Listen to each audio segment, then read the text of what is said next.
Presbítero Abelardo, essa modéstia não lhe cai bem. Falar que cantou desafinado ontem. Foi um show.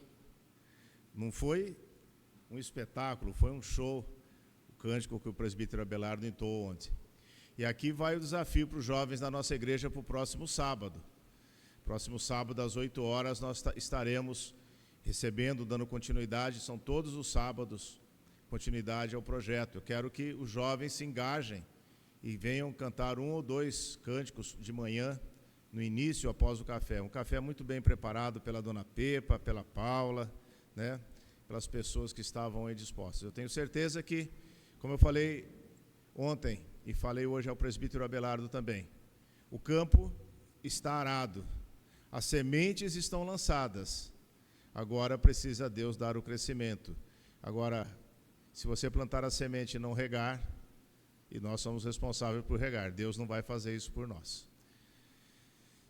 Muito bem, eu queria, nessa noite, então, compartilhar com os irmãos uma mensagem cujo texto é Dando um Jeito na Vida.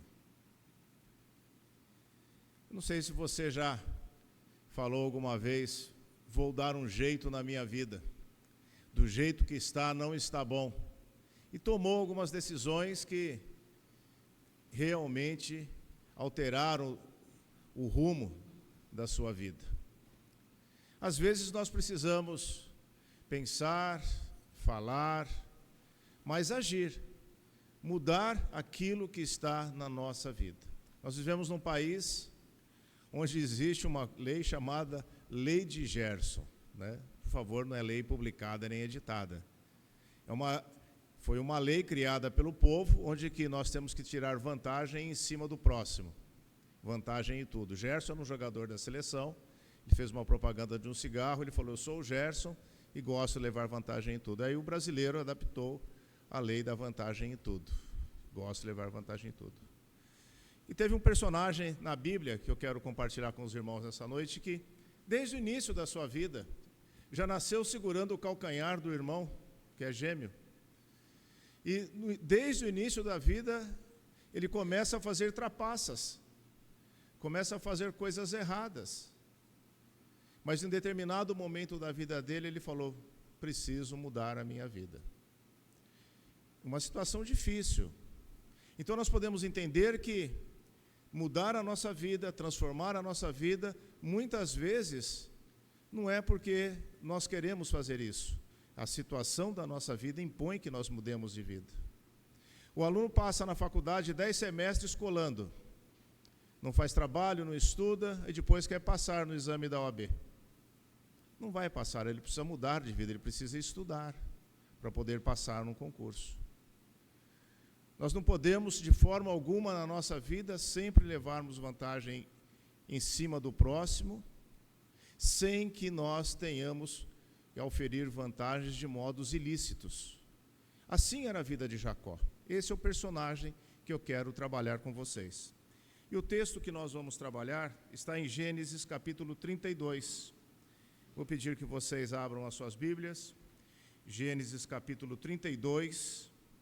Eu lerei do versículo 22 ao versículo 30.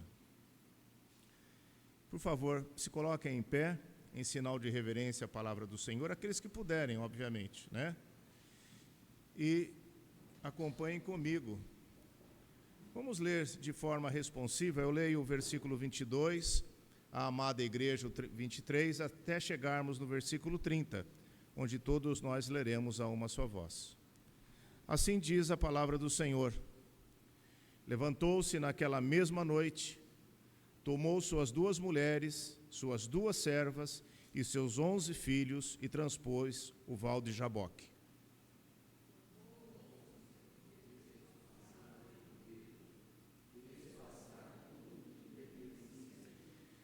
Ficando ele só, e lutava com ele um homem, até o romper do dia.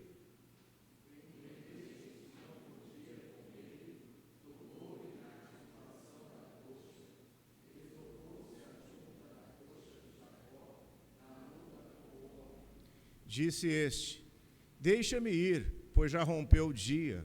Respondeu Jacó, não te deixarei ir, se me não abençoares.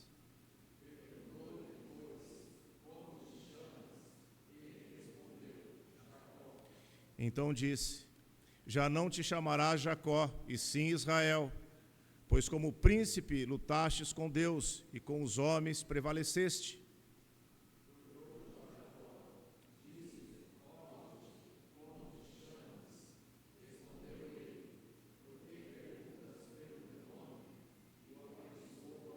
Vamos ler juntos o versículo 30. Aquele lugar chamou Jacó Peniel, pois disse: vi a Deus face a face, e a minha vida foi salva. Reverendo Evandro, pode nos dirigir a Deus uma oração por iluminação? Vamos fechar nossos olhos e baixar nossas frontes?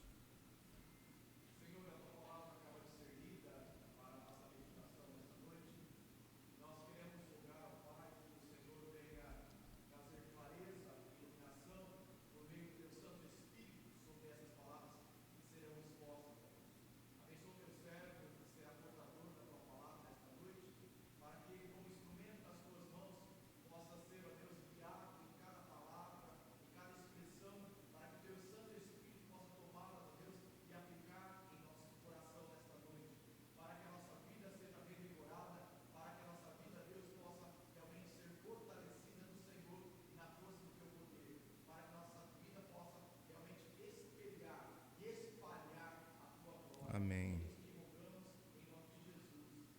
Amém. Os irmãos podem sentar.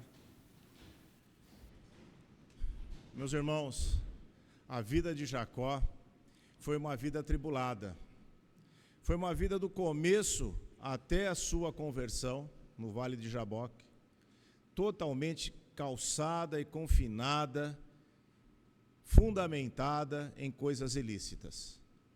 Uma das coisas mais importantes que nós podemos entender foi que, observar nessa vida de Jacó atribulada, foi quando ele lesou o irmão. Aliás, eu acho que o irmão também não valia muita coisa, mas foi a refeição mais cara que já se paga no mundo até hoje. Foi a refeição mais cara, quando ele vende a sua primogenitura. E depois então ele foge de seu irmão Esaú, que o queria matar, Saul, olha, o rei Davi. Mas ele foge da presença do seu irmão, vai para a casa do seu tio Labão, e lá então ele começa a trabalhar.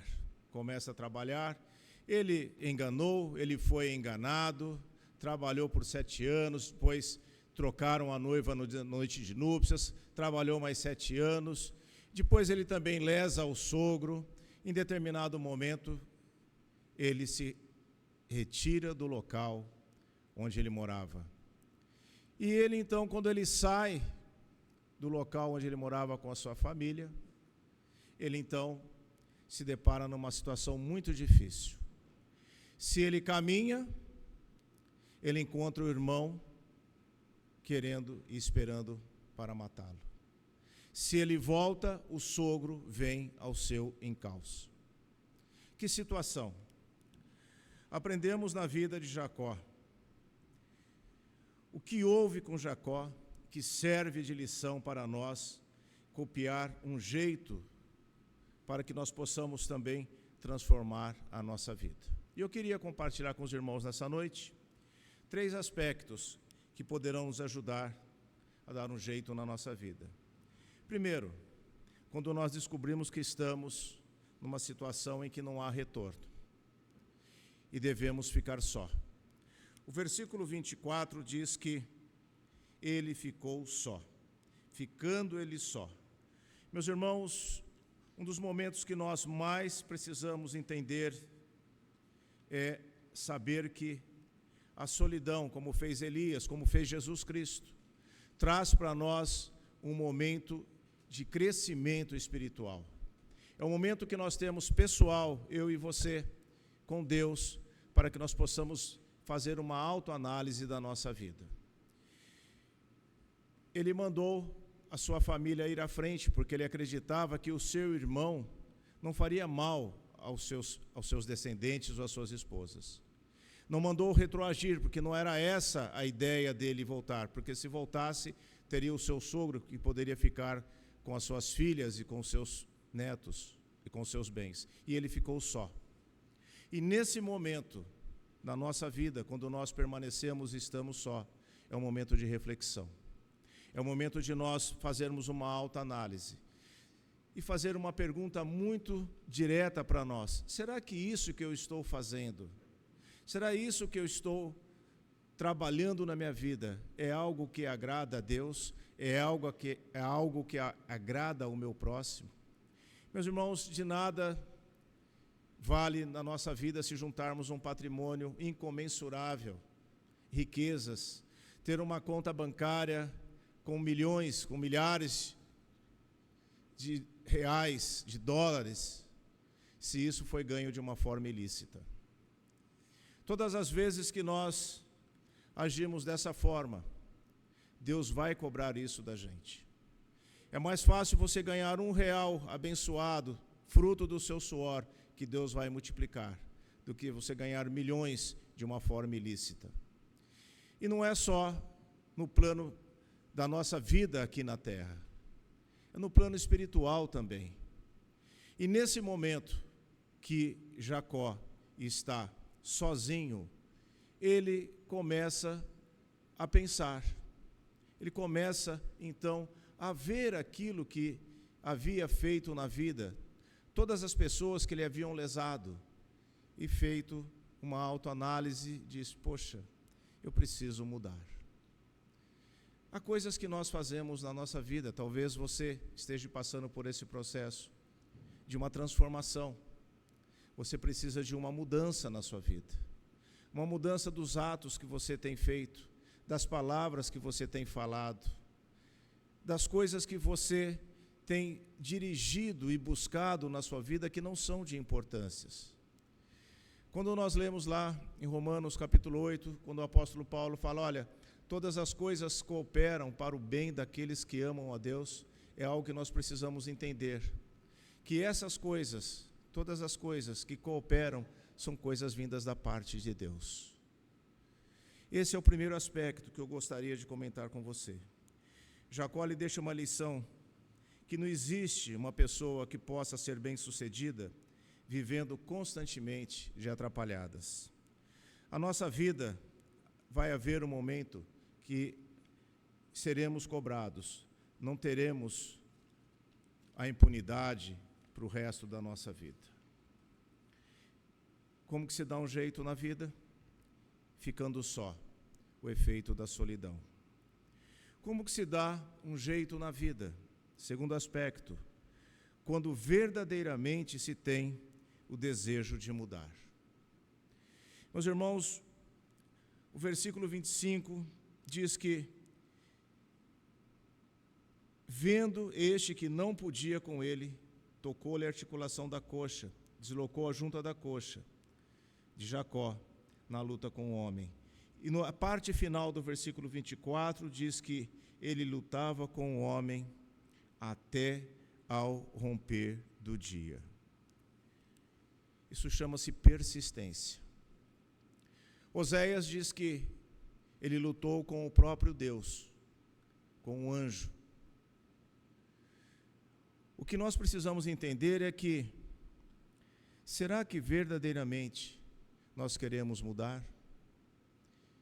Será que verdadeiramente essa intenção de nós transformarmos a nossa vida, de seguirmos a Jesus, de ter uma vida honesta, um caráter honesto, faz parte do nosso dia a dia, ou nós queremos mudar somente a aparência?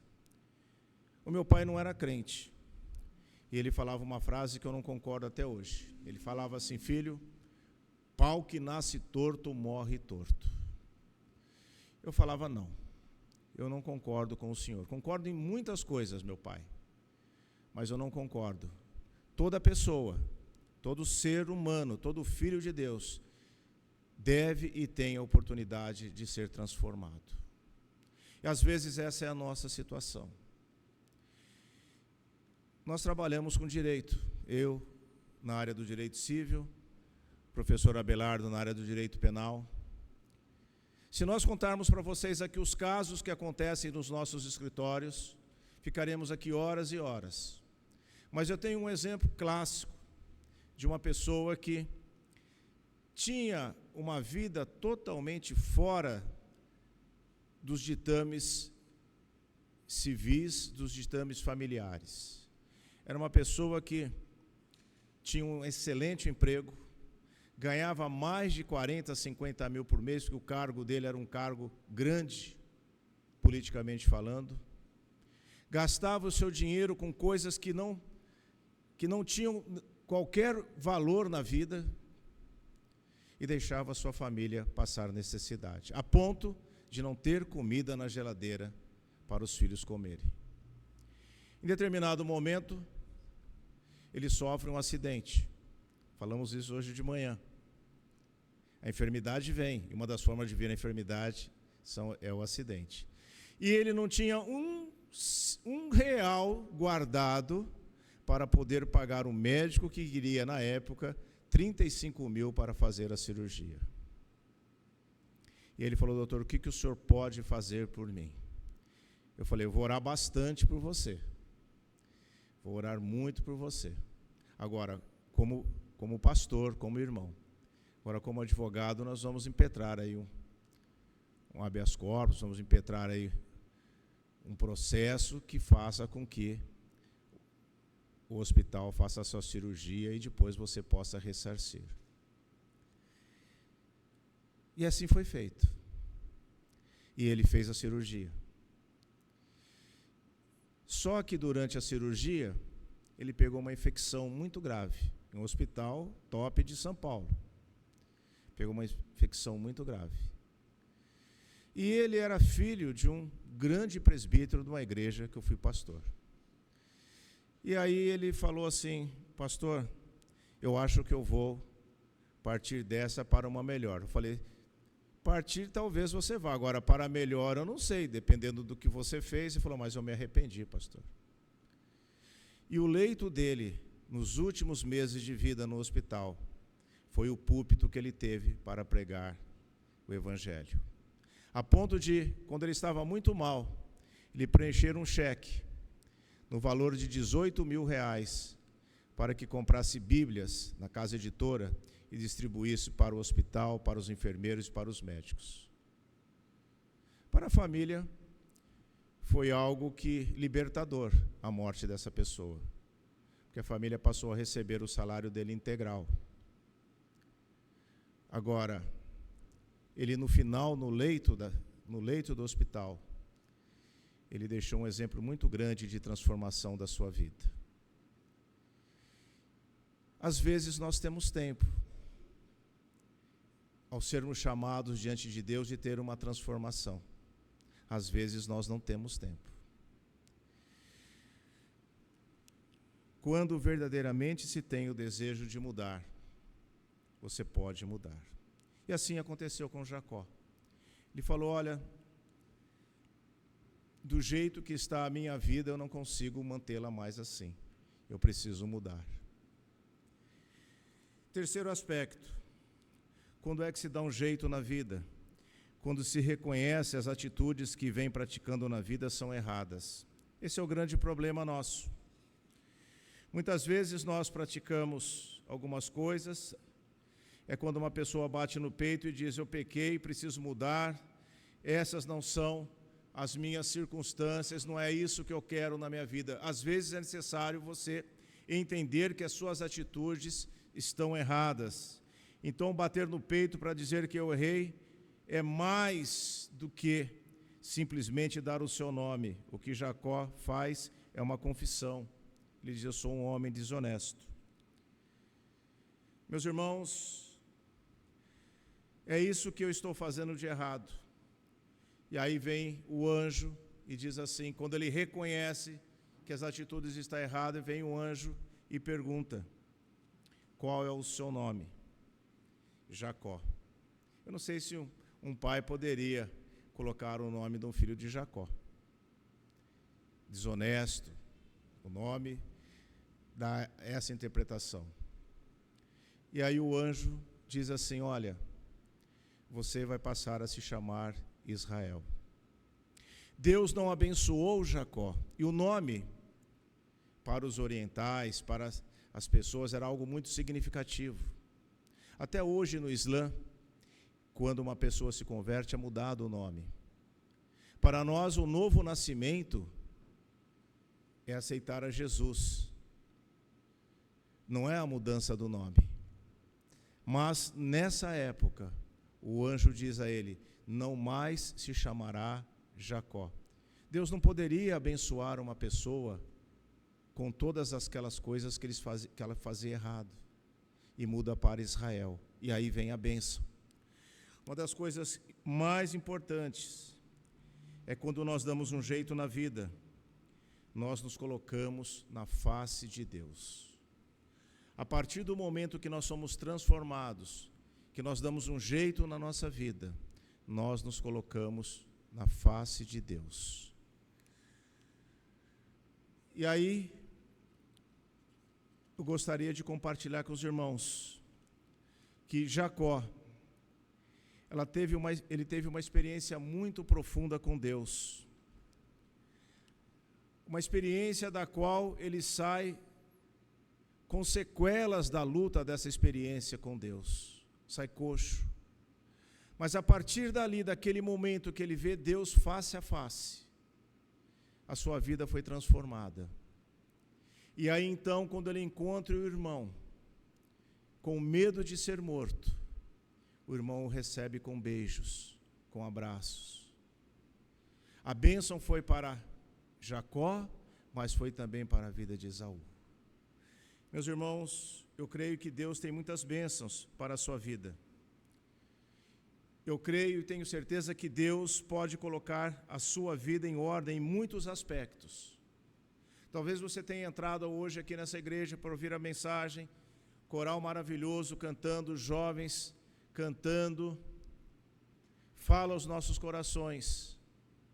Mas o que Deus quer falar para você hoje é: deixe de ser Jacó, passe a se chamar Israel.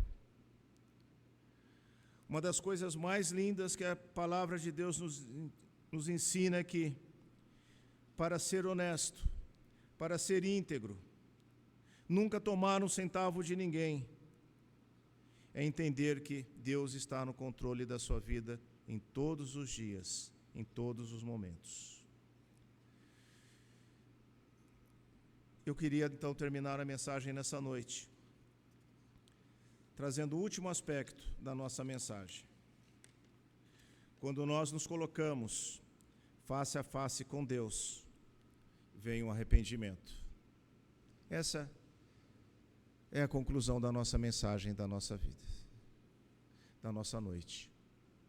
Quando nós nos colocamos face a face com Deus, entendemos quem é Deus, a pessoa de Jesus Cristo, vem um arrependimento para a nossa vida.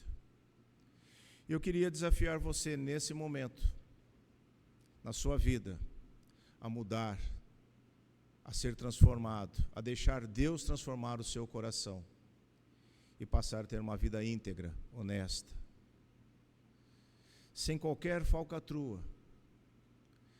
Onde quer que Deus coloque você, na faculdade, no seu trabalho, na escola, aqui na igreja, você possa ser um exemplo de santidade, a começar na sua casa, pela sua família. Que Deus transforme o seu coração, transforme a sua vida, assim como transformou a vida de Jacó, e que você seja um vaso de bênção, onde Deus colocar você, e que os planos de Deus prevaleçam na sua vida. Vamos fechar nossos olhos, vamos orar. Senhor, nós nos colocamos diante de Ti nesse momento. Pedimos que o Senhor esteja a cada momento da nossa vida, nos abençoando, nos guardando, nos dirigindo e, acima de tudo, Senhor, nos livre de todo o mal, das coisas erradas, e que a bênção que o Senhor dá a cada um de nós possa ser um presente nas nossas vidas, em todos os dias em que respirarmos. Fica conosco, ó Deus, é o que te pedimos, em nome de Jesus. Amém.